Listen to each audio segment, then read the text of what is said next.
Hello to everyone, and thank you for joining us today. My name is Renee Francoeur. I'm the editor of Blue Line magazine.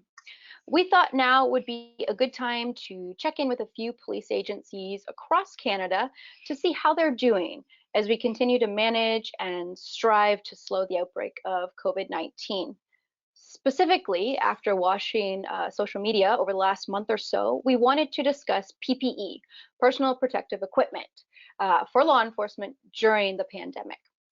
Here to do that, I am honored to be joined by Saskatoon Police Inspector Patrick Naugier, York Regional Police Staff Sergeant Christopher Plant, RCMP Assistant Commissioner of Contract and Indigenous Policing Dennis Daly, Delta Police Superintendent Harj Sadhu, and last but not least, Inspector Trevor Hernandez with the Edmonton Police Services Pandemic Response Command. Thank you to everyone for making the time to join me on today's call, and welcome. Welcome. Good to have us. Thank you. Wonderful. Thank you. All right, well, my pleasure. Let's dive into it. First off, let's go around the room, if you will. I want to know how everyone's doing. How is the atmosphere at your service or division? So if you're able, you can also share how your officers are doing in terms of if anybody's infected or in quarantine. So let's start off with RCMP Assistant Commissioner first. Well, thank you very much. And again, thank you for the invitation to join there today. I would describe the RCMP, I think, remarkably well as far as morale and preparation and posture. I find it's because Canadian Police do this very well. We plan very well and we execute very well. So going into a pandemic and providing service to Canadians is what we do, and we do that very well. As far as the RCMP health concern, currently we have 7 employees who have tested positive for COVID. We've had good luck in returning 10 who have recovered. So for an organization of over 30,000 people, I think we're doing fairly well. As far as morale goes, we checked in yesterday with all our divisions, and it's interesting because, you know, you combine that calls for service are generally down fairly significantly. Courts are closed. We've imposed a leave restriction, so there's plenty of people at work. So I think that leads to good morale and allows us to do our job. So I think we're doing remarkably well. Fantastic. Thanks for sharing that, Assistant Commissioner. What about in Saskatoon, Inspector Naugier? We've been good. I'd have to echo some of Dennis's comments where we've seen a lot of actually a boost in morale here as a result of having a lot of frontline officers that have been redeployed. So whenever you have officers that have backup and adequate backup, and you have resources that are available to attend calls, and then you combine that with reducing the types of calls that we're going to, I think you just have a really good boost in morale that's leading to a very healthy and productive work environment. So we've been very happy. We got ahead of the curve. We started our Tactical Operations Center in about early part of March, mid part of March 16th to be official. And once we got that up and running, we set it up. We started running it much like a SMEAC mission, where we were trying to identify exactly what the priorities are going to be moving forward. And once we got ahead of it, and once we could get things on the board in a visual state, and then start making some notes and start tabulating the things that we knew we had to work on as far as tasks were concerned, we got very comfortable within a 2-week period. So it was that initial push and front loading that I think got us into a good position. Initially, we had up to 74 officers that were in self-isolation, and the majority of those were as a result of travel. So they were coming back from various destinations during the holiday season, and that put a lot of people into those self-isolation spots. But we've got that down to 3, and 2 are currently self-monitoring. And luckily, we have no positive COVID situations within the police service other than the spouse of one of the employees. So none of our affected members, per se, have been involved. So we feel pretty good right now where we're at. That's great news. Wonderful to hear. Okay. And how about in York Region, Staff Sergeant Plant? Thank you, Renee. Thanks for having me. Hi, everyone. I think we're in pretty good shape as far as York Region goes and the York Regional Police. Much like Saskatoon, we've been at this since the 16th of March. So this is day 32 for us working out of a operational center. We only have 3 members who have tested positive, and we're happy to report that it was not contracted in the course of police duties. Right now, we've established a healthy reserve strategy where we've actually sent home a great many of our officers who are just kind of waiting in reserve should something happen where we have to either quarantine entire platoons or send numerous members home. These reserve folks who are presumably home and healthy can just come in and fill their place. And we're happy to report that we have nobody left in isolation due to travel. Fantastic news, and some good planning there then for some backup. All right, well, let's head on over to Edmonton. Inspector Jimenez, tell us a little bit about what's happening there. Well, thanks for having us from Edmonton. We really appreciate it. Similar to what everyone's, I'll just kind of echo the comments from everybody too. We jumped on this fairly early. We've been at it over 4 weeks now as well. And we kind of established in our incident command system kind of a pandemic response command that we're all kind of working out on the side of our desk as regular day jobs. And we meet daily, and we have a pretty large team that involves all areas from OH&S to planning to operations to logistics. So we tried to jump on it fairly quick, but I will report that we've had 7 of our employees with COVID positive, 1 sworn member and 6 civilian members, and those civilian members in one area. And we kind of attributed it, or we have attributed it to one incident. So that was approximately about 2 weeks ago. And since that time, we took some pretty robust measures in that area to send groups of people home so we could make sure isolate the spread. And I'm happy to report we haven't had any other positives in 2 weeks since that happened. So I'm hopeful that we've kind of taken care of it in that area. But we're taking similar measures to what other areas or what agencies are doing. We have a pretty robust work from home system. Our IT people have done some great work of trying a bunch of new different ways of doing business around here. And we got a large part of our, not necessarily sworn membership, but especially our civilian membership working from home, or where we can send people home and work at staggered shifts or what it be, but we're sending people home to work from home. So we're trying to do our part to flatten the curve, as you say, but and I think pretty good morale so far. Lots of questions, of course. The first few weeks or last month have been a blur, I'll be very frank with you, from all of us, because we were working hard to try and jump on all the questions, and we're messaging every day to our membership from a variety of different questions they have. We have areas that they can respond and ask questions, and we try and respond to those questions as best we can. And for the most part, this week has been, touch wood, has been really good. Not a lot of questions, thank goodness. I think maybe we've answered most of them, and the people are starting to feel better about things. So it's I think we're coming along pretty well. Oh, that's great to hear. Yeah, it seems to be a week where things are a little bit more, we're settling into a new kind of norm. I'm feeling it myself even here, even though my new headset didn't come in for this virtual call, but we're making the best of the work from home. So glad to hear it's the same in Edmonton and with the Edmonton Police Service. All right, well, last but not least, let's head on over to Delta. Superintendent, tell me what's the situation with Delta Police? I might repeat myself, the audio cut out there. I didn't hear anyone till Edmonton. So, but things are going well, as you can appreciate. Initially, when this pandemic started, it impacted everyone personally and professionally, and it was overwhelming, and there was a lot of anxiety and uncertainty by our members. Just like other jurisdictions, we had provincial and local emergencies. Ours was just extended now to the end of April. We've had a pandemic plan in place for 10 years, but just like any plan, it doesn't a lot of times survive first contact, and then this is the first time we've implemented it, so we've had to adapt it. And kind of our 3 areas we focus on is our people, planning and safety, and our operations. So it's been unique in the sense, for me, it's a paradigm shift. Usually when we have a critical incident or a natural disaster, we're looking at ways, how can we bring additional resources into the organization to be able to address the issue we're dealing with.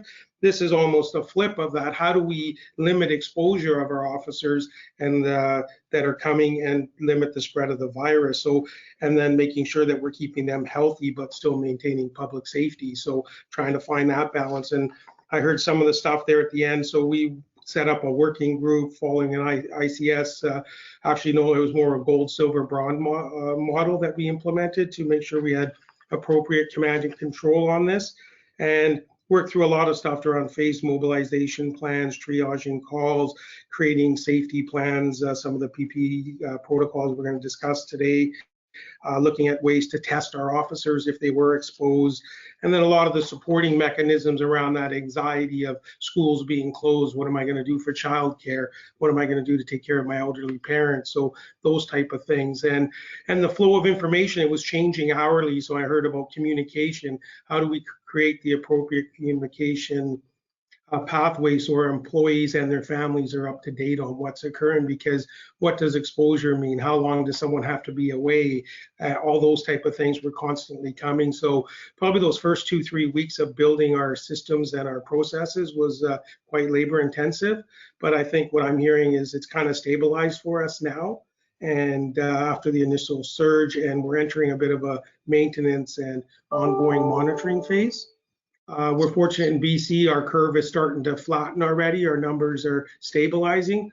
That's what we're hearing from our health officials. But again, we're taking our lead from them. We have to continue to remain vigilant. We're cautiously optimistic, but we can't let our guard down.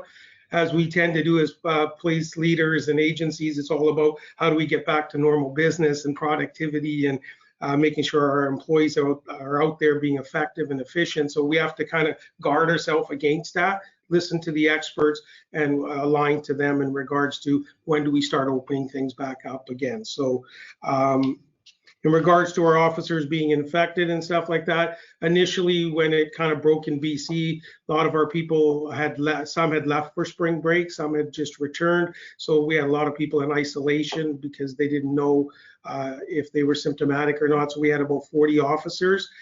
We actually were able to quickly work with our health authorities and build a testing regime, and we had 22 of our officers tested. Unfortunately, everyone's come back negative. Currently, we have 3 officers off on some symptomatic, on some symptoms, but overall, our workforce is happy and healthy at this point, I can report.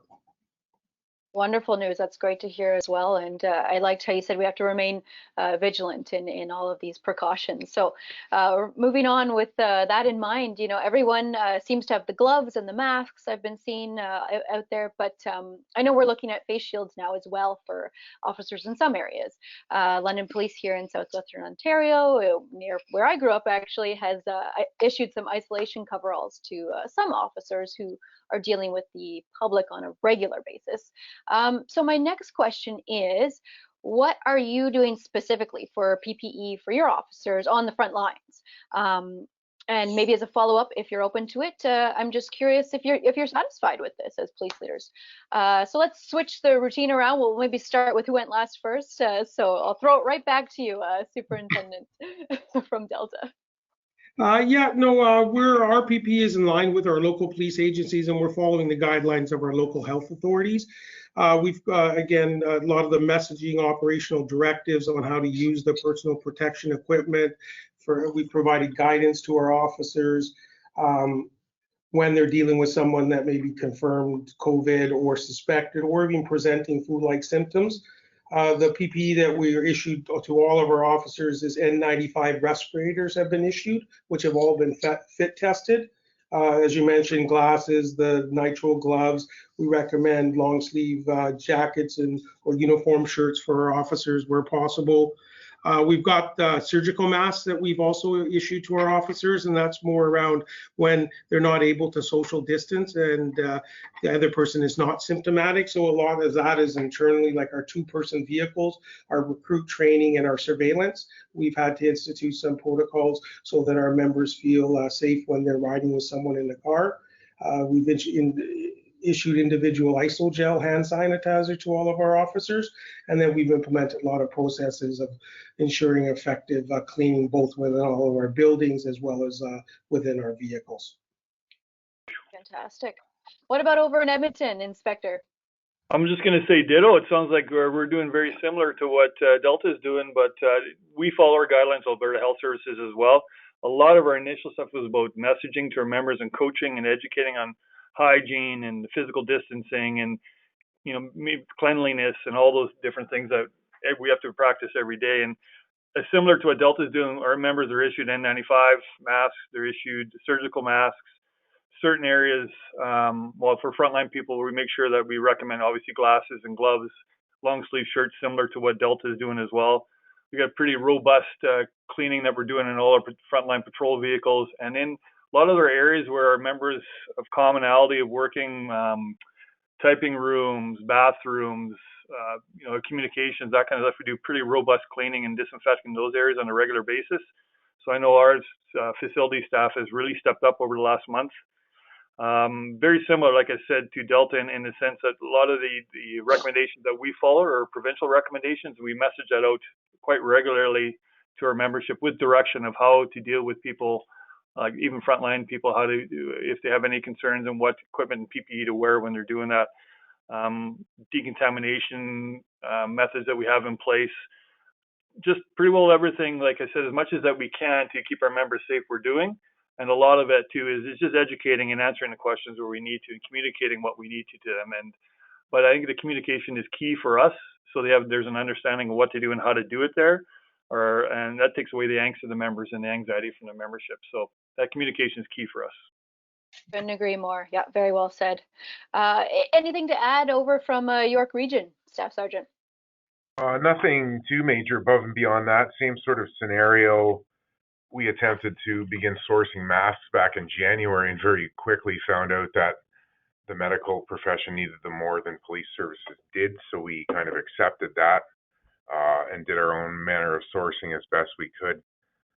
Probably the only kind of different item we might be utilizing, we acquired some sanitization kind of cabinets or closets.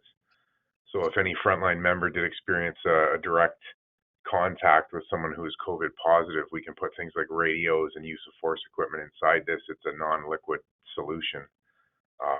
And so they claim it will deal with any form of an influenza virus. So we have that kind of as a new rollout strategy for the frontline, as well as glasses, gloves. We're in good shape there.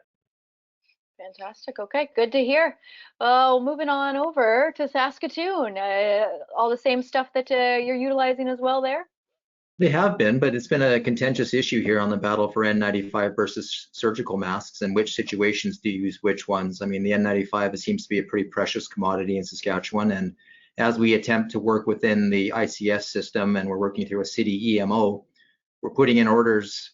Originally, that's all we had on stock. It was strictly N95 masks, and they were not fit tested, and nor some of the advice. We're attempting to follow the science on this, and what we've been told from our medical health practitioners is that, the N95, a fit tested N95, is only required in certain types of environments, more specifically the AGMPs, the aerosol generating medical procedures. So, we're really caught in a bit of a quandary because we've got roughly 480 officers, none of which have been fit tested on this properly.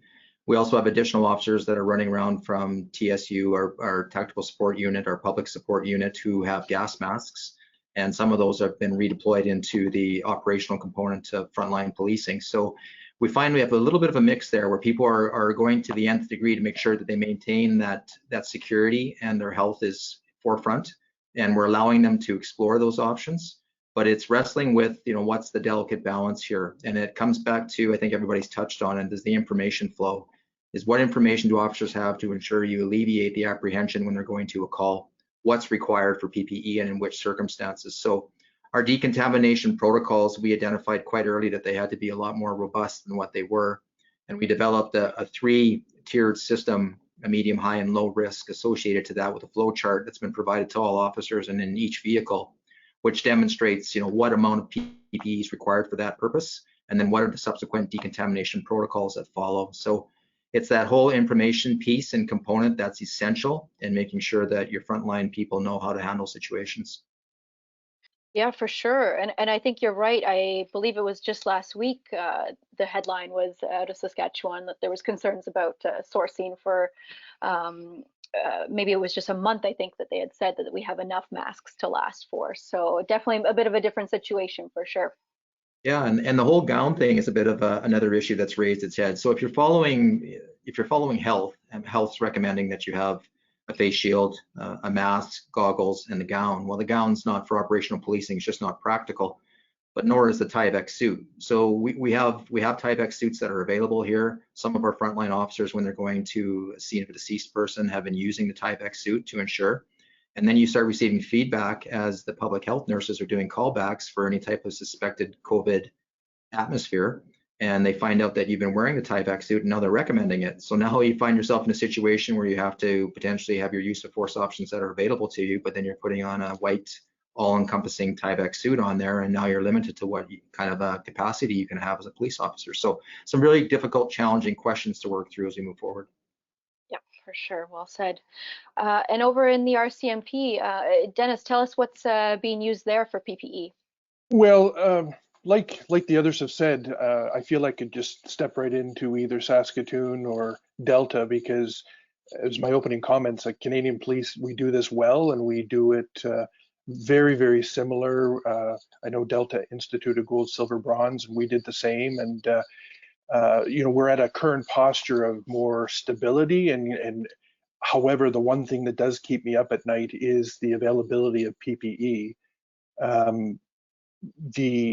We recognize, I think all police would agree with me, that we recognize that the healthcare system requires that, as a priority. We're trying to manage supply with limited supply and a larger demand. We're awaiting a fairly large shipment that the government of Canada has been able to procure, and as recent as this morning, we had specific PPE discussions across the country. We do have enough supply for the immediate future, looking, a month to 2 months out, but it is one of the aspects that right now does keep me awake at night. The one thing that I do that this has made a good experience for me, if you want to say, in the pandemic planning, is our ability and police's ability to be flexible and learn from one another. We had an incident in one of our buildings here in Ottawa that contamination, and we had to decontaminate it, if you will, and we relied on the expertise of Ottawa Police and Ottawa Fire to do that for us. And so the learnings that come out of that, the learnings that we've experienced, even just today, we sent out messaging with respect to OC spray, the use of OC spray, the use of naloxone, the CPR, performing CPR, all those different things that we would call as normal police duties. Now we've had to put a different lens on, and a health and safety lens, to say, okay, can we use OC spray? Is the risk too high, or is it, however, is the assessment of needing that use of force tool such that we have to continue to use it, but just we have to consider the use of it and the impact on the police officers themselves, let alone the person being sprayed or using naloxone, those sort of things. So those are the things that we're constantly reevaluating and adapting to. No decision that we made, back in the early March is now, the same. We've modified in some particular fashion. So somebody mentioned the communication. I think that is absolutely paramount, and re-communicating those decisions as we assess either equipment or PPE per se. So our PPE, the exact same as other Canadian police are using, and we have some good experience with half mass and P100 filters and stuff that we're looking. Most of our employees, we've just put another order in for about 7,000 of those half mass, and that would then have every frontline police officer for the RCMP in Canada having one. So again, we don't know when that order is going to be filled. So I think we're all in kind of the same sort of boat as far as potential supply of PPE if this becomes protracted. Exactly, and that was actually my next question, which you all kind of touched on, was about the challenges with PPE. So clearly, availability, suitability is one of those challenges. Moving along, I'd like to touch on the communication part. You all also mentioned. I'm curious about how you've refreshed your officers on the proper use of PPE and proper disposal. We're hearing about, everybody's reminding everybody about the proper disposal methods.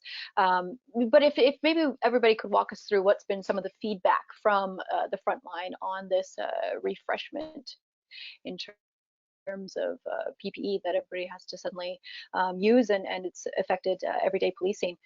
So let's start with Staff Sergeant Plant Christopher over in New York. Thank you, Renee. Some of the messaging challenges we had right away involved member beards. That was a small hurdle we had to overcome relative to fit testing. After that, we've used visual aids, we've used posters, videos, video productions made by our own multimedia staff to help with the donning and doffing procedures, how to do it safely. And just at the beginning of this week is the first time I'm starting to hear about saving used masks in paper bags, either for some form of disinfectant that we haven't explored yet, but it's a it's a theory that came out of the medical industry that we're currently looking into, is this concept that they might be reusable somehow. Interesting. Okay, well, we'll stay tuned to see what follows with that. I've been reading interesting things about reusing masks too. The N95s, I'd seen somewhere, put it in the oven to disinfect it, and all these strange things. So there's a lot out there, and then it goes back to determining what's accurate and whatnot. But interesting. We'll stay tuned. Edmonton, what about the feedback from the front line over in Edmonton? Yeah, we do a lot of messaging. I think I mentioned earlier, Renee, we have our OH&S nurses and our department kind of really plugged into our pandemic committee along with our corporate comms. So any messaging is kind of vetted through our corporate communications.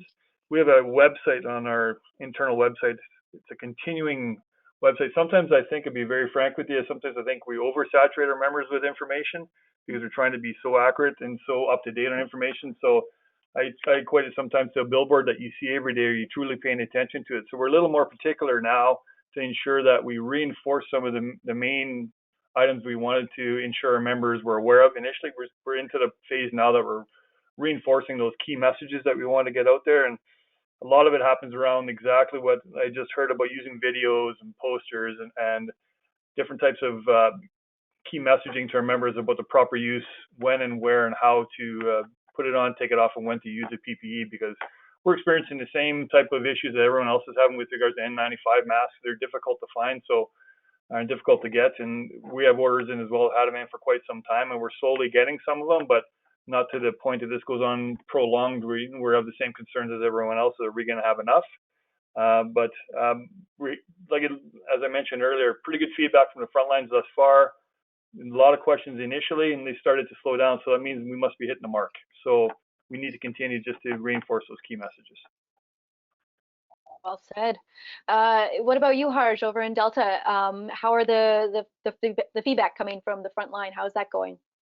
It's good, and one of the comments I had made exactly what I just heard from Edmonton was that information overload. That first 2-3 weeks, we were sending so much information and feeding them from a fire hose, and then through all the different channels that everyone's talked about in regards to in-person, having our training section quite involved, shift briefings, pamphlets, posters, all those type of things. And now we've kind of slowed it down and really focusing on our NCOs and stuff, hit on one thing at a shift briefing and just remind the members about that. And it seems like we're kind of, we're in that maintenance phase now. People know it and they feel fairly comfortable with it. And it's that ongoing thing I heard there about how do you balance tactics and personal protection. So we had a recent incident here, not in our agency, but a local agency, first on scene, had to do CPR on a person. What do you do now? So obviously they were just doing chest compressions.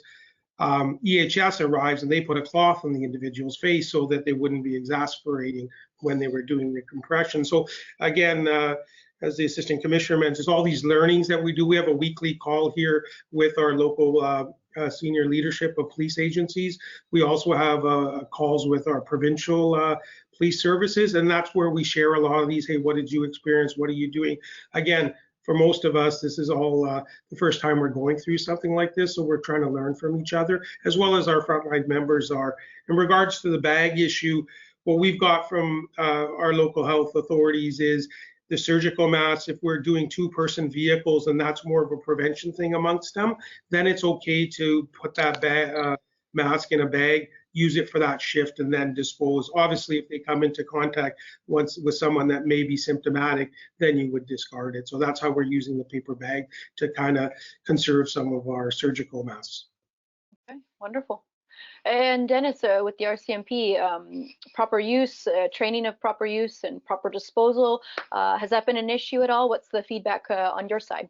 I had a chuckle there because we had just recently made a decision, I think within the last year, that beards were allowed in the RCMP. And then the next thing we said was, no, not in this particular situation. So there was quite a bit of feedback given to us about the actually wanting to keep their beards, and even though they're fit tested, and they were fit tested with beards. And but I agree, I'm not sure if it was Edmonton, that's about the oversaturation of messaging, you know, does become a key piece. So you know, the front line, the feedback I'm getting from the front line is simply that you know, they want the PPE. We had a recent discussion this morning with Alberta, and I can't remember exact, but they were talking about potentially with prisoners and putting masks on prisoners because of the close proximity in the back seat and what they're going to be doing in that area. And of course, masks are highly sought after, and so we're constantly adapting. The one thing I can tell you though for sure is that our employees want the PPE, and it's the #1 question asked of us. Also, we're a newly unionized environment on our on the police officer side, so that has actually been a good thing in this particular situation for sure, as we're growing that relationship, because our union people have been very, we've educated them specifically, and they've been doing a lot of the selling, if you will, also holding us to account as far as, you know, needing more supply and that, and what are you doing to get supply and those sort of things. But I think it's been this experience has been a good launching pad for relationships with our new union, especially at the national level. So Yeah, and that's a silver lining right there. I like that. Thank you for sharing. Okay. Patrick, what about in Saskatoon? Proper use of PPE, proper disposal, any issues there with your frontline? Well, just to know, but just to accentuate some of the points that everybody else has made here, is the information component and how important it plays a role. And never underestimate or never overestimate the impact of sending something out and assuming that someone's going to pick up one of the messages that you've intended to send. And we discovered that quite early, and something simple, it's a quick little story, but I think it accentuates the point here, is that from our Tactical Operations Center, we were sending out daily feeds, and these feeds would be up to 15 different bullet points of information that we were wanting to provide to the whole service, not just operational policing, but the whole service in general. And one thing that we found about a week after that is one key component of that, which came to the decontamination and cleaning of police vehicles. And there was we had a bit of a, it was a bit of a bargain between our staff that was going to be doing the cleaning and officers. There was going to be an expectation there that officers were going to be provided with cleansing wipes and pads and those sorts of things. And there were some objects in the vehicle that we didn't want cleaning staff going in, some sensitive equipment with respect to a mobile workstation. Sometimes some people were a little touchy about touching a mic if someone else was touching it and handling it. So we had a bit of a compromise where certain items inside the front of a patrol car were going to be cleaned by cleaning staff, and the other items were going to be the responsibility of officers. One of the things that we did then, moving forward a week later, when we started developing our decontamination protocols, is we were identifying decontamination officers on each shift and providing them with walkthrough so that they had a very comprehensive understanding of what that process was, so that they could be the on-site experts for each shift, regardless of when this incident may have occurred, that could walk people through that. And in talking with them and developing the decontamination protocols, they were just glazing over the information they thought they were receiving. So they weren't even aware that certain parts of the car were not being cleaned. They were assuming that they were being cleaned when they were stepping in, and that caused some contention. So it's just never overestimate the impact of making sure that if you need a specific message sent out, you have to be very specific in the way that you deliver it so that they understand it. And then the last point I'll make is that, and I guess Dennis, welcome to the unionized policing and unionized environment. But we've been working, and that's played a very, very key role in Saskatoon in making sure that messages that we need to push out are pushed out, not only from administration, but from the membership themselves. And they've got a much more robust connection and network of communicating than we could ever hope to accomplish, only because people feel more comfortable with the association on certain matters than they do with management. So when we had specific messages that we needed to push, and for instance, we had an e-component, an e-training component on decontamination protocols, we relied on the association to push it to their general membership so that we could be relatively assured that everyone was getting it. So that's helped. Thanks for sharing that story. And you're right, partnerships, information sharing, definitely key in these times for sure. So thanks for that. Good. All right, going forward, for example, just the next few weeks, does anyone foresee any changes to PPE? And I won't go around the table for this one. Maybe I'll just throw it out there, and if anyone wants to jump in, I'm curious to see if anyone foresees any changes that might be coming up sooner rather than later. I don't necessarily foresee in the personal protection equipment that our officers will wear. I don't really see, but I think as we examine different activities and different scenarios that come at us, that is my earlier comment about that flexibility. And then, anything from, we've sent out guidance with respect to a roadside screening device and, data masters, and just looking at every particular, now that we're out of that first month or so of craziness and answering every question you can think of to get us to it, now we can almost take a breath and re-examine some of the minute activities that our general duty officers do, and then provide guidance on every little piece. And it then evolves into a different discussion, and we get further guidance, and we push that message out. So I don't see a change in necessarily equipment for us to wear personally, but more just how we then use it and operate, much like the gown situation, Patrick, you were talking about, and still trying to get to our use of force equipment and that sort of thing. So there might be some public expectations. You're seeing the trend in the US where they're encouraging everyone to wear masks now. So is that, I know our Canadian public health officers and our provincial ones haven't come out and endorsed it, but they said it wouldn't be a bad thing to do. So could there be a public expectation that if this is prolonged potentially for 12, 18 months until a vaccine is developed, our officers going to be required from a public perspective, if they're going to have interaction, to be wearing just basic surgical masks, because that's going to become that social norm like we see in some other countries. So that could potentially place some challenges around PPE in the future. Wonderful. Things to keep in mind for sure. Wonderful. Thanks, everybody. Okay, well, we're down to our final question, so I would just like to leave it. I'm going to go around the table once more. If you could just give me a brief overview of maybe what is the biggest change that you've noticed at your service since the COVID-19 outbreak. So let's throw it back. We'll start with where we started for question number one. Dennis, take us away.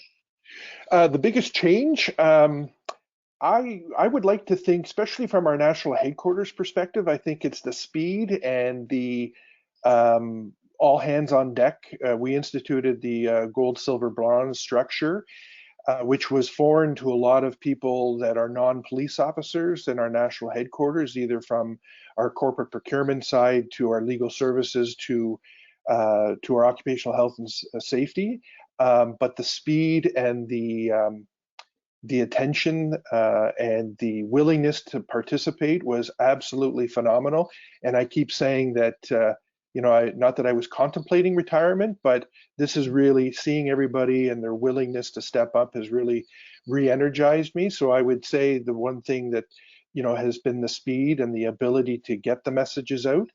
And now we're at a more of a steady state, and we're looking more into our divisions and seeing exactly what they need of us and trying to facilitate those different things. So all in all, I would consider the experience in planning and executing plans has gone very, very well. I would look to institute a similar structure that we did for other type areas. One thing that comes to mind is we just came out of national protests related to enforcement activity in northern BC on the railways, and for us personally and how we manage that, us personally here in headquarters, I think we'd institute a very limited type structure that we've currently implemented,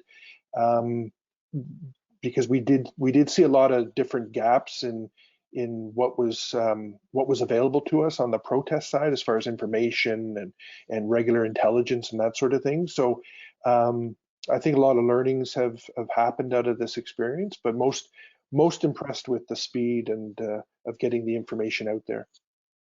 Beautiful. What about you, Trevor, over in Edmonton? Biggest change for Edmonton Police Service right now? Well, I would suggest to us it's that whole technology and the work from home process that we're doing. All right, as I mentioned earlier, our IT department really stepped up, and this teleconference that we're doing, a lot more teleconferencing, and for a technology challenged person like myself, learning that whole process, obviously it didn't work very well because I'm on the phone and not on the web camera right now, but I'm not as technically savvy as I think I'm becoming, but the technology and all the teleconference that we're doing, and it's for people that have been policing for a long time, the work from home is a totally new thing. Obviously in our area of frontline services you can't, but in certain areas that you can, when we're able to, we're doing that. For us, that's been a huge change, and it's actually working pretty darn well, and not only to help flatten the curve, but I think when we see, hopefully we come out of this on the winning end for sure, we're going to have a new way to do business in certain areas around our service. So for me, that's probably the key two things for sure. Awesome, well said. And Christopher, in York, biggest change you've noticed? Thanks, Renee. The concept we created here, pretty much in the first week this kicked off, was a call diversion unit. Something we've never done before in the 20 years that I've been here, where some of the priority 4 and 3 calls, the ones that are not emergent or life-threatening, are now being diverted to call takers who are actually taking the reports remotely over the phone. That, and the fact that all requalification that's mandated by the province has officially been suspended until further notice. They used to be pretty strict about how and when we do annual requal, but the province was nice enough to loosen the strings for that to allow us at York Regional Police to maintain physical distancing. Yeah, that's a big change. You're right. There we go. Harj, over in Delta, biggest change for you guys?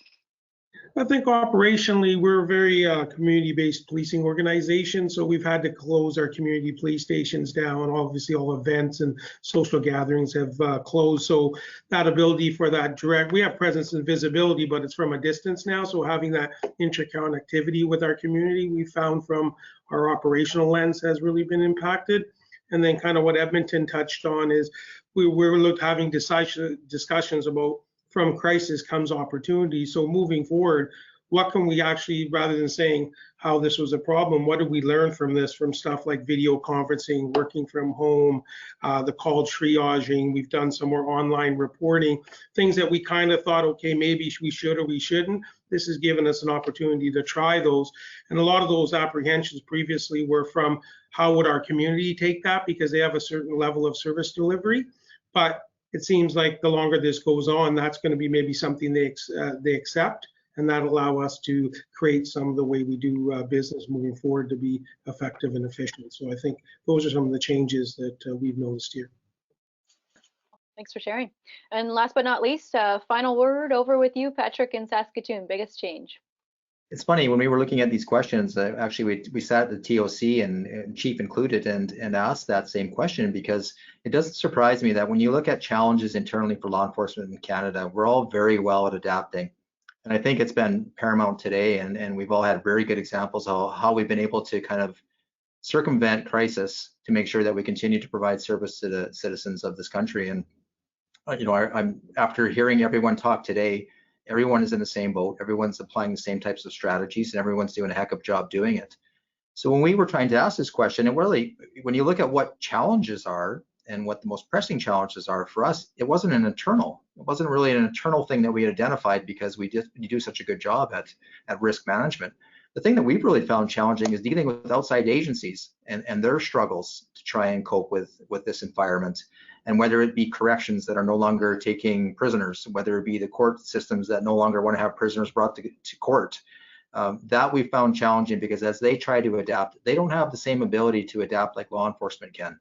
And they run into much more, more hurdles in trying to get the job done at the end of the day than we seem to be able to do. So that's been our biggest challenge, is just working with our partner agencies. I love that. From crisis comes opportunity. Love it. Well, thank you to everybody. I'm grateful for the technology that we were able to connect today and see that we're all in the same boat. I feel that solidarity, and I just want to thank you for your time, for coming and joining me on this virtual roundtable on PPE and police officers in very unprecedented times. So thank you to everybody for sharing your updates, your expertise, and just your stories. I appreciate it. Be well, stay safe, and we will be in touch. Thank you. Thank you, Renee. Thank you. Stay healthy. Bye. Bye, guys. Stay healthy.